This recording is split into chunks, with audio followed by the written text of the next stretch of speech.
সভাপতি সাহেব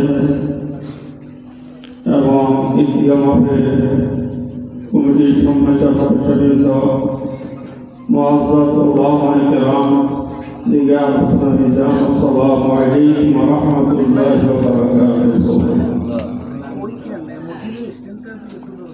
সম্মানিত হাজিরিন, আল্লাহ রাব্বুল ইজ্জত আল্লাহর বান্দাদের নাজাতের জন্য স্বল্প আমলের কিছু সময়কে নির্বাচন করে দিয়েছেন। হুজুর ইরশাদ করছেন, এক ঈদগাহ হতে আরেক ঈদগাহ পর্যন্ত এই সময়ের মধ্যে যারা সগীরা গুনাহ করে সমস্ত সগীরা মাফ করে দেন। আমরা যারা যথাসময় ঈদগাহ ময়দানে এসে পৌঁছে গিয়েছি এবং ওয়াজিনের পক্ষ থেকে কোরআন হাদিসের বয়ান শ্রবণ করেছি, 2 রাকাত নামাজ আদায় করেছি, নামাজের পরে খুতবা শোনার পরে মুনাজাত করে সর্বশেষ ঈদগাহ ময়দান থেকে বের হয়েছি। এইভাবে আল্লাহ হায়াতকে পরবর্তী ঈদে আবার এমনিভাবে যদি আমাদের করণীয় কাজগুলো আমরা সমাপ্ত করি, তাহলে এই ঈদের মাঝে এই সময়গুলো আমার জন্য ইবাদতে শামিল হবে এবং আমার সমস্ত সগীরাগুলো মাফ করে দেবে।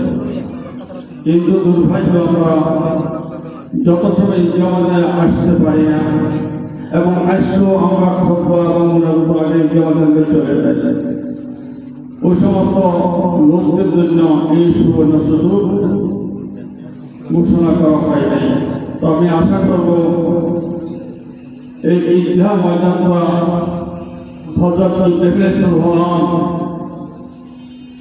যে কোরবানি দিয়েছিলেন, সেই কোরবানিকে আমরা মিল্লাত আবিকুম ইব্রাহিম হুয়া সাম্মাকুল মুসলিমিন, হযরত ইব্রাহিম সালামের জন্ম থেকেই আল্লাহর কঠিন কঠিন পরীক্ষার সম্মুখীন হয়েছে।